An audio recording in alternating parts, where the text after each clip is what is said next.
Yes, our meal together in Moscow is one of my wonderful memories from my travels before COVID, and I look forward to the time when um, we're no longer stuck in our offices, when I can get back on an airplane, when I can be in beautiful Moscow, Russia again, and see you again, Artem. But until that time, wow, what an amazing conference you have brought together, Artum, and what an amazing group of story practitioners. So today I want to share with your community uh, the, the stories that we could begin telling now in this age of uncertainty. You know, lots of presentations begin with a review of how unprecedented these times are. I don't even need to talk about that, do I? Because we all know it. We all are experiencing this. We're all stuck right now. And what I'm saying to leaders is this is a good time to tell stories. And you can see that the title of this presentation is The 3 Stories That You Could Begin Telling Now. I'll just jump right in. I'm going to show you what the 3 stories are that as a leader you should be telling now. And for this message, I'm drawing from a body of theory called appreciative inquiry. And the theorist is a guy named David Cooperrider. He's here in the United States at Case Western University. And Cooperrider, in his theory, you know, this is a body of thought around organizational development that has story at its foundation. And Cooperrider says that there are 3 needs that every organizational system has. And it's the job of the leader to manage these 3 needs.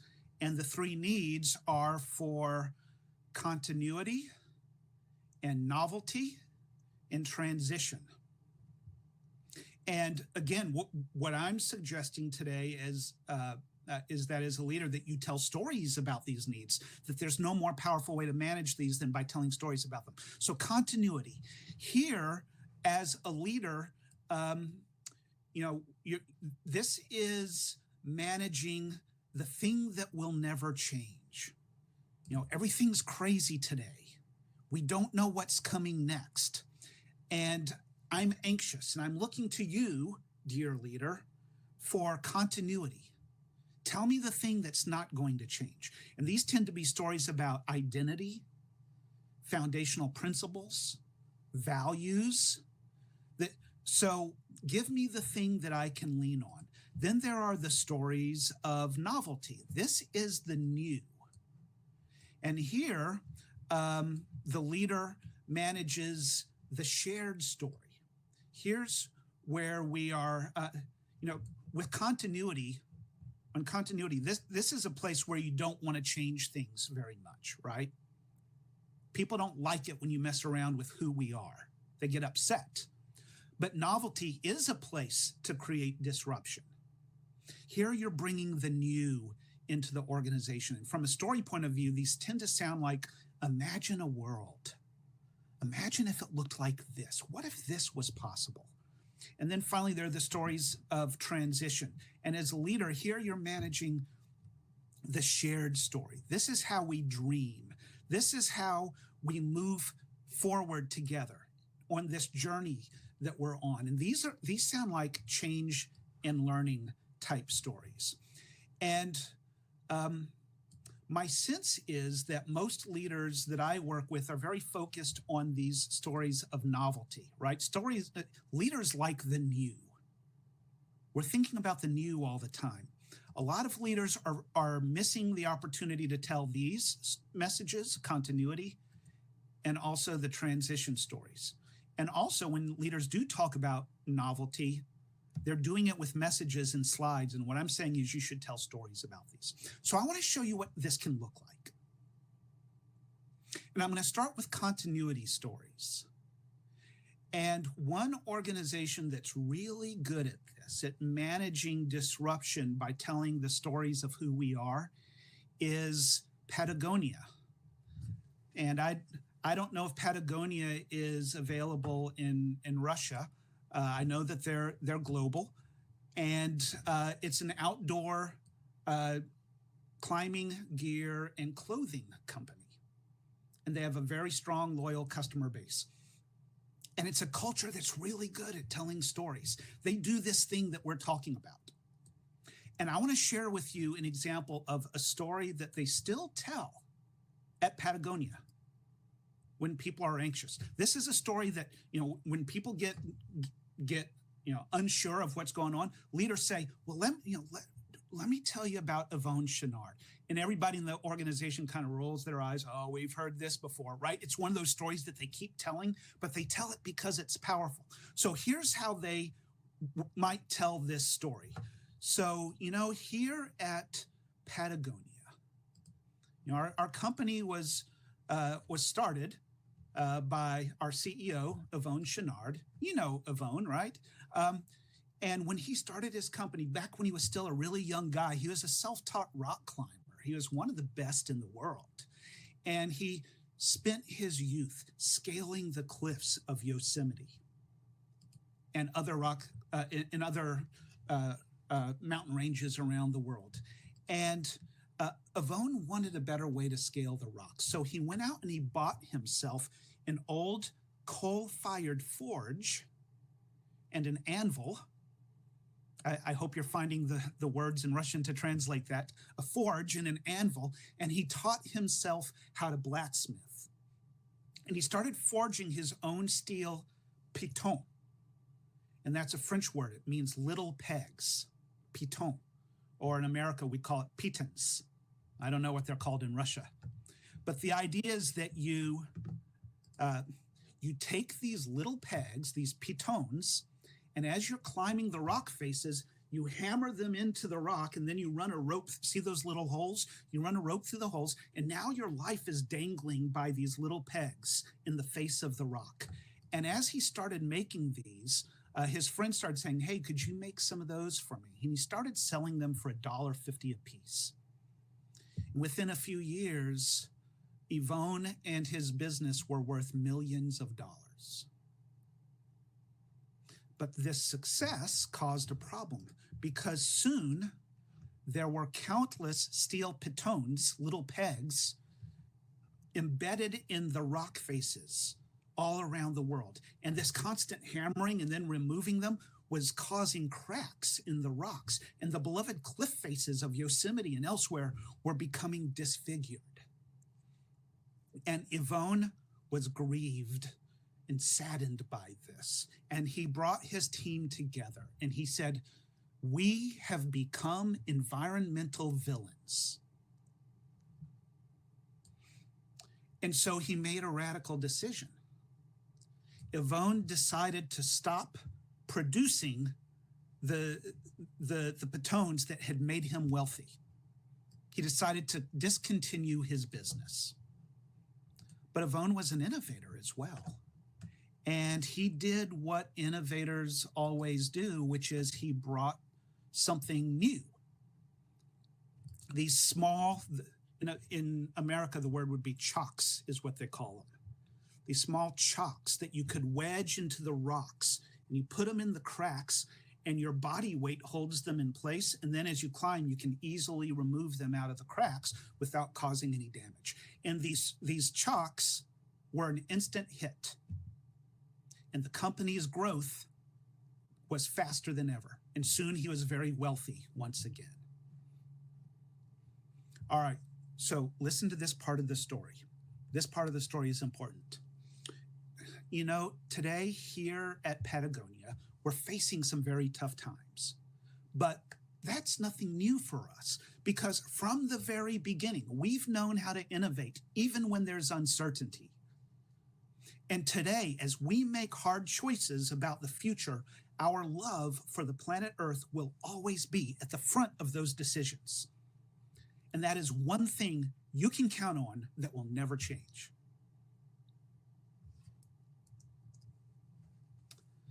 All right, I will pause there.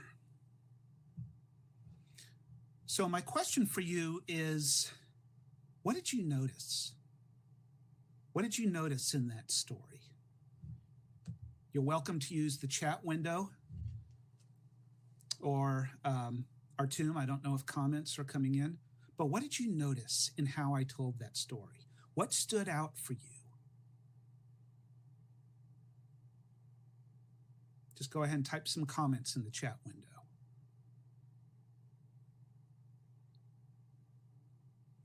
All right, so Artum, what he heard in that story is a loyalty to the vision, right? What we believe in is more important than the money that we make. Integrity and the greater good. That's interesting. Oh, wow, I love what Adiong is saying. You moved me to a greater good that I want to be included in. Isn't that incredible? Adi is saying, wow, I want to be a part of that. You're right. Stories are really good at enlisting people in the movement, right? Creation, overcoming setbacks. The values of the founder have been brought to life. Sticking to the values no matter what. So you're correctly describing that this was a story about values. You know what's interesting is I never said the word values, but now you're saying that word. So every organization, most organizations have a page on their website of here's what we value, right? Have you ever seen that? Here at our company, we care about integrity and excellence and environmentalism, and they list the words, and that's fine. But when you tell a story about it, it's much more persuasive. Now you don't even need to say those words. People will come to that conclusion on their own. Patagonia doesn't have to say, we really value the environment here. No, instead they tell the story, and people like Adi will say, I want to be a part of that. You see how much more powerful that is to tell these stories of continuity rather than simply making statements about them, right? I like what Joanna is saying. Yeah, the values are often only on the website. You're right. And when you do that, it creates cynicism. Now nobody even believes it. Oh, you say you're about the environment. Yeah, everybody says that. Prove it to me, right? So you're right, Joanna. Most people only put them on the website. And the advantage of that is it's a lot faster. I took about 2 minutes of your time to tell you this whole story. That was a long story I told you. That was about 2 minutes. We're busy people, and I took a lot of your time to say, yeah, there's this guy, Yvon Chouinard, and here's what, and he bought a forge and an anvil, right? We're busy people, but I slowed down to say, let me tell you this story. And when we tell these stories, there are elements that are going to create this powerful connection. And I'm sure that other speakers were also talking about this, but you may have noticed that I brought in these certain elements into it, right? I made it about a person. It's about Yvon Chouinard. So a single protagonist. There's even neuroscience that says if you want to create this powerful moment of connection, make the story be about one person. There was a dilemma, right? We lean forward. We're interested when there's a challenge or a conflict in the story. There was a surprise in there, in this resolution that felt good. I created a problem, which releases cortisol in your brain, and then I showed a better solution, which releases dopamine and oxytocin. It feels better. And then there was this piece at the end of the story, right? Remember when I said, listen closely to this part. When I work with leaders to help them tell stories, at the end we say, you know what, there's a reason I told you this story. I think the story says something. This is where we spend the most time. I help leaders be very intentional about the stories that they're going to tell. And this is the hardest part. The leader at the end of the story says, I think this says something. Let me tell you with my language what that is. And then you have to say it. Because if I didn't say that thing at the end, here in Patagonia, we're in uncertainty, but that, all that stuff I said, people aren't going to come to that conclusion on their own. You have to thread that together. Now we've taken this abstract idea, which is the values for environmentalism. It's just an idea. It's just, like Joanna said, it's just a word on a website. But now I've taken this thing that's a story, which is alive. It's this breathing thing. And now it has animated this abstract idea, which is our value for environmentalism. And so as a leader, when you're telling stories, you have to be very intentional about this piece. There's something I want you to know or believe or feel or do as a result of this story. And then say it with your language, what that thing is. I forgot this was in here. I did this for another group. So this is Greg, the PowerPoint zombie. He used to be a fast-rising manager in a big organization, but then he started relying on data and PowerPoint slides too much. And when you tell stories, you bring life into your message. So don't become like Greg, the PowerPoint zombie. Don't rely only on data and slides to communicate and move your system. Tell these stories that are living, that move us out of our brain where we're only thinking, and they kind of move us down into our body where you feel something. Because if I only tell you data, that'll land in your brain, and then a few minutes after I'm gone, all of that data will evaporate. It disappears from your brain. But you will remember the Patagonia story for a very long time.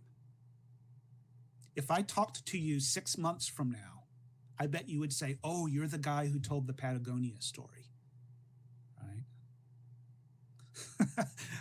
I just saw what Gaitra said. Greg is my boss.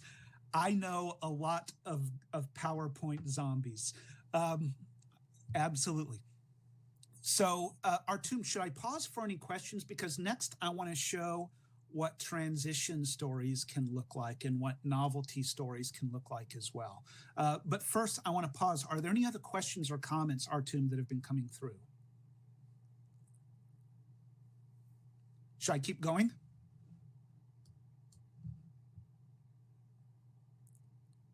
Okay. So be thinking of your questions and I will respond to those in the end. But I also like being in a conversation. So if you have any questions emerging while I speak, you're welcome to type those in. And Artum, help me take a look at those. So a big part of my work is helping leaders find these strategic narrative assets that connect to the work that they're doing. And one of the resources that I've developed to help leaders do that is this. It's the Leadership Story Deck.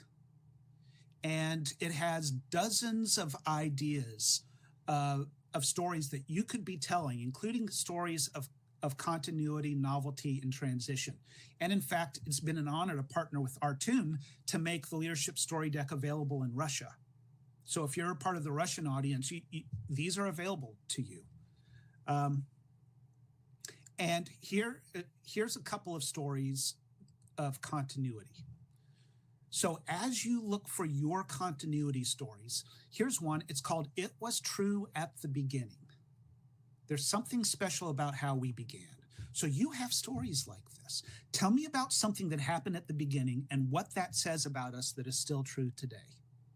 Start thinking about what are the stories you have like that. And it doesn't have to be the founding of the company, you know, like Yvon Chouinard and Patagonia. It could be the thing that brought me to my current role. Or if you're on a new project, the thing that was true when we started this project. You have some origin stories there as well. Another continuity story is the power of our values.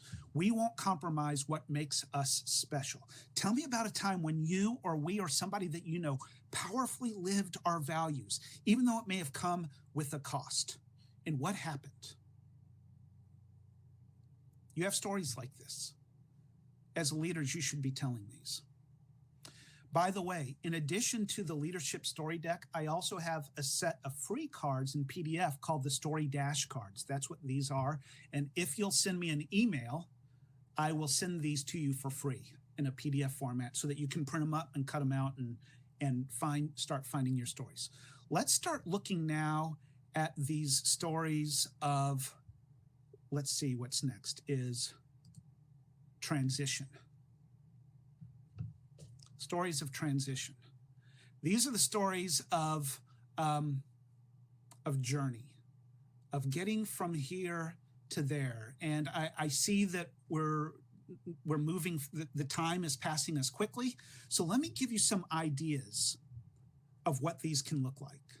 Stories of transition. From the Story Dash deck, one courageous personal step. We can overcome barriers with behaviors. So if you have a team, these are the stories that kind of peel back the curtain and let us see, what does it look like when the team is learning? Tell me about a moment when you saw someone make a step towards our desired change. What did they do? What happened? We should be telling these stories all the time. And my sense is that as leaders, we're telling these the least, right? Another one is the Eureka story. What it looks like when we solve tough problems. What was a time when you or the team had to solve a tough problem, and how did you finally get to a solution? And these stories sound like, you know what?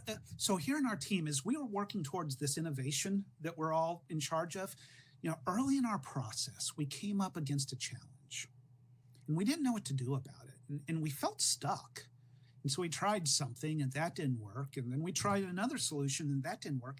And that's when one of our team members, Artum, really smart guy on our team, he said, what if we did something a little bit different? And so we tried the thing that he said, and that was the solution. And that's how we came to this great innovation. And we don't just deliver innovations on our team, but we bring the best minds to create those innovations, right? So these are stories that show what it looks like when the team is solving tough problems together. The trick to telling these stories is to tell them like a mystery story, right? There's police and cop shows and detective shows on TV that we never get tired of because we love watching people solve problems. Tell stories of what it looks like when you and the team are solving problems. And then there's the stories of novelty. This is the new. Imagine a world. Once again, in the Story Dash deck, there's a couple ideas of these stories that you could be telling. One is, imagine if we had that here, a possibility with power. Take me to a moment when you saw something valuable that we don't have here. So here on our team, our customers often have a challenge. And in fact, I was just talking to John, one of our customers, the other day, and he said, can you help us with this? And I was like, oh, we don't have a way of solving that problem.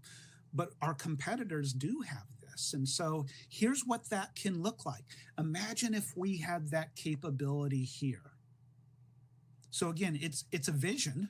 You're giving people a vision, but instead of just a vision statement, which is what everybody puts on a PowerPoint slide, we're bringing in, once again, all of those story elements. Make it be about a person. There was a challenge. There was something surprising that happened. And when you do that, we move out of our brains back down into our bodies where you feel it. Another great vision story is the us at our best story. Imagine if more people did that. How powerful that would be. Tell me about a time when we were at our best as we acted on our mission and it made you feel proud. What happened?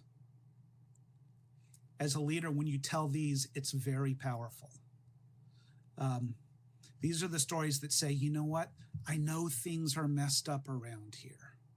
I get it. We've got some problems to solve. And let me tell you about Adie and her team, because they did something really remarkable just last week. And here's what they did. We had a challenge, and they really stepped up, and right. And so once again, you're telling it as a story. And when you do this, now the team sees it sees the capabilities that are embedded already within the team. These are very powerful for developing the organization and for developing the team. Let me pause here. Artum, I know while I've been speaking, I've been seeing a lot of comments go by, and while I'm talking, I don't really read all of the comments. So are there any questions or comments, Artum, that you want to call out?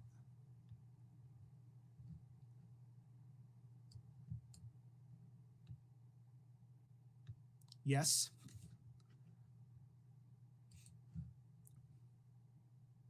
Is it better if I keep talking right now? You don't have the ability to come on with your voice? Okay, good. What if continuity is changing suddenly? B, novelty is not nice. And C, transition, we are moving together in the worst direction than before. Joanna, these are all rich questions. What if continuity is changing suddenly? Right. There's this disruptive change now, right? And you're right, we are losing a lot of our continuity, but find the piece that's not going to change. And there's something. As a leader, one of your roles is to find the thing that's not going to change. And maybe it is one of the values. You know, we have this belief here. And while everything else is up in the air, we're going to stick to this belief. Or maybe it was a founding idea. You know, when we came together, it was because there was something we wanted, something foundational we wanted to accomplish. And here's what it looked like. And we still believe in that. Even though everything else around us is unsure, that's one thing. So as a leader, your role is to find one of the things that's not going to change. Where can we get a copy of the Story Dash cards? So we'll provide my email address at the end of this presentation, and I'm happy to email a free copy to you in PDF format. Novelty is not nice. You're exactly right, Joanna. People don't like the new. It's funny. The paradox is we crave the new. We say all the time, we want something better. We don't like what we have. And then as soon as you show up with the new, people say, no, not that, right? This is the innovator's dilemma. It's a classic paradox. And this is why we tell stories about the new. Imagine if it looked like this. Right? One of the great examples of this, my colleague, Steve Denning, was an executive at World Bank. And this was back in the 1990s. And he saw early an idea that he thought could be transformative for the organization, for a capability called knowledge management. Back in the 90s, this was still a new idea. And so Denning went all around the world making a presentation to say, hey, we should build this capability here at World Bank. And he said everywhere he went, nobody paid any attention to his presentation. He couldn't get any traction for change. He said people found this new idea incomprehensible and strange and impossible to understand. And he was getting frustrated because he was excited about this idea. And so he said one day he stepped up on a stage and he did something different. He began his presentation to the audience with a story. And this is the story he told. This is from his book called The Springboard, How Storytelling Ignites Action in Knowledge Era Organizations. And he said, you know, back earlier, a few years ago, there was a small healthcare clinic in Zambia that had some ideas about better treatments for malaria, or they were looking for better treatments for malaria. And so they had a dial-up modem. This was in the early days of the internet. And they went online and they looked up some protocols for how they could better treat malaria here in Zambia. Now, remember, this was in Zambia, one of the poorest countries in the world. And Denning said, what's amazing about this story is here at World Bank, we're not in it. Despite our know-how on all kinds of poverty-related issues all around the world, we're not in this story. We don't have this capability that this tiny healthcare clinic had. Imagine if we did. Think how powerful we could become. So that was Denning's story. It takes about a minute to tell. And he said that story was the beginning of transformation. For the first time after that presentation, the audience rushed the stage and said, why don't we have this capability? What's the holdup, right? So suddenly this incomprehensible idea is now the hot idea. And Denning says the Zambia story is what unlocked the possibility for change within World Bank. And now today, World Bank is a global leader in the modern knowledge management movement. Denning says the Zambia story made it possible. So, Joanna, you're right. Change is dangerous. People don't want it. But when you tell a story that lands in our body where we feel it, now the change is more attractive. It feels better to me than the reality that I have now. I now want that. I want that possibility more than I want the feeling that I have right now. It is. It's emotional. Story has that emotional content in it. So what's the new thing that you want to lead people towards? What's the better possibility? Tell it as a story. I'm going to pause there.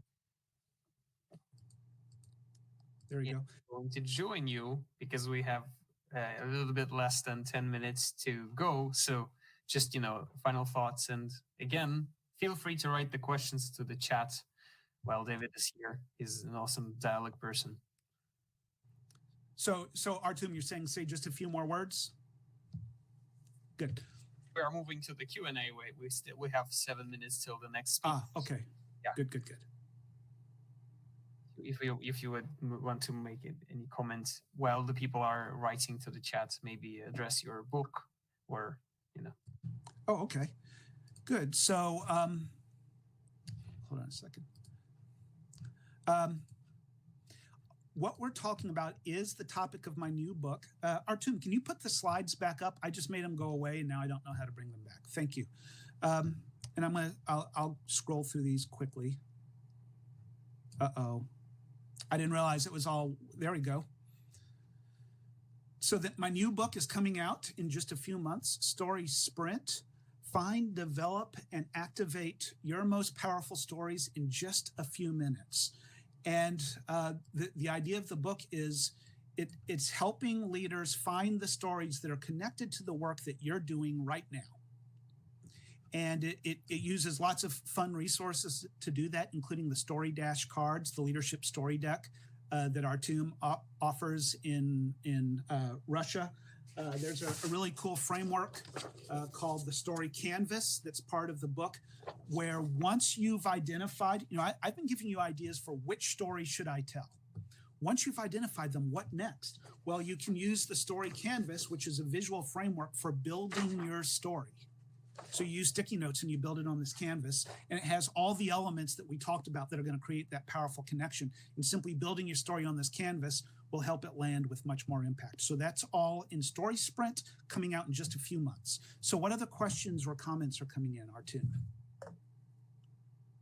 I like this question that we had just a second ago. Lots of organizations are overwhelmed with fighting fires. Most difficult to persuade people to allocate time to their teams to do this. So how to do that? It's always the choice between the urgent and the important. Yeah, I hear this a lot, is that one way people resist story is there's this belief that it's slow. It takes too long to tell stories, and not if you do it right. I find that many of the most powerful stories can be told in about 60 seconds or 90 seconds. And then because it does create this powerful connection and response like Steve Denning discovered, if investing 90 seconds can get you that kind of response, I would argue that's not slow, that's fast. If 90 seconds can get you that, then there's nothing faster than stories, right? What other questions or comments do we have, Artem? I like this question from Lucas, who has been working with you, as I understand from the comments. Is that Lucas Giannani? Yes. Hey, Lucas, great to have you here. So Lucas is looking forward to know what would be the most important behavior that we as leaders need to focus on. The most important behavior in terms of storytelling? I heard Terence Gargiulo say love, and I thought that was beautiful. So I won't say that, but I agree with him. I would say courage, because another reason leaders don't want to do this, leaders don't want to tell stories, is because it feels personally risky. When I tell a story, It's like I'm opening myself up and I'm showing you more of who I am. And maybe some of you have experienced this when you've tried this with your teams, when you've tried telling a story, you might start feeling a little weird. You might go, ooh, I hope this is okay. I hope people don't think I'm like all emotional or something, right? You'll start feeling insecure about it. It's because we're showing ourselves when we tell a story, even if it's not a very personal story. You know, when I was telling the Patagonia story, part of me is going, ooh, I hope they like it. I hope people don't tune me out. And so leaning into this with courage, because we keep using this word storytelling. This is really about showing up in your work with more of your humanity. It's bringing more of yourself to the work. And that takes some courage. And when you do show up with that courage, you become very powerful as a leader. I love that distinction between the courage to be vulnerable and powerful, because people often think, and there's the question, so leaders should try vulnerability. Definitely yes, because that leads to even more power in the great sense of the word. Thank you so much, David. I love that answer. Thank you. So we are running into the next slot. So I will ask you this question. I've prepared for every speaker.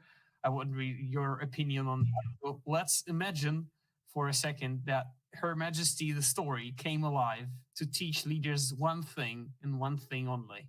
So that one thing would be? If stories came alive to teach leaders one thing. Like the story. It came alive to teach leaders one thing. Yeah. It's here to teach you humanity. And this is really kind of what I just talked about, because when we show up in leadership roles, people change, right? We start talking different at work. I keep talking about PowerPoint slides, but PowerPoint slides become a crutch. You know, we communicate by putting data and bullet points up there and showing them to people. And Story is saying, what if you turn that off? What if it was just you? Show who you are. So it's teaching us humanity. Perfect. Be yourself, be human. Fantastic recommendations. I'm with that, and Lucas. Let's all thank David for this amazing presentation. David, thank you so much for coming. And I hope that all of this vanishes sometime, except for you coming to Russia or vice versa. Of course. And I'm going to type my email address in the chat window. Is that okay? Yes.